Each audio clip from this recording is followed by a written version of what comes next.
आपने कोई इच्छा रखी, वो इच्छा पूरी नहीं हुई, आप दुखी हो गए।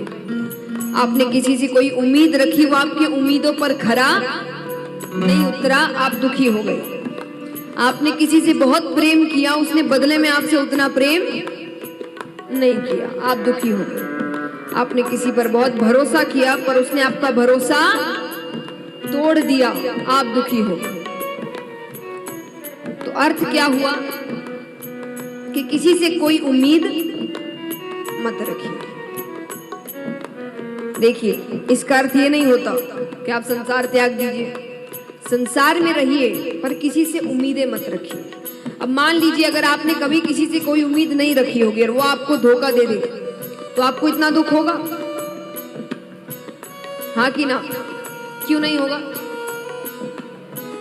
उम्मीद ही नहीं थी। सोचिए आपके जवाब में कितनी खुशी है कि वो आपसे अगर कुछ कहे भी, भाई मुझसे ऐसा ऐसा हो गया, तो आपके मन में होगा तो मैंने उम्मीद रखी भी नहीं थी, मैंने तुमसे कोई उम्मीद रखी भी नहीं थी। जीवन कितना आसान हो जाएगा।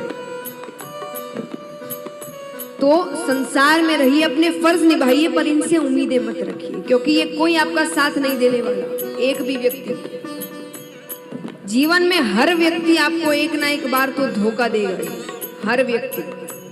अब वो कभी कभी धोखा कार्यों के माध्यम से हो जाता है, और कभी कभी किसी का जीवन धोखा दे जाता है कि आपने किसी से बहुत प्रेम कर लिया और उसका बुलावा आ गया, अब आप रह नहीं पा रहे, उसके जीवन ने धोखा दे दिया। तो अर्थ है कि धोखा तो होगा, वो तो जरूर मिलेगा। तो इसीलिए संसार में रहिए, परिवार में रहिए, पर आशा किससे रखे? सच मायने में रिश्ता किससे रखे? जो कभी धोखा नहीं देता। भक्त कहते हैं,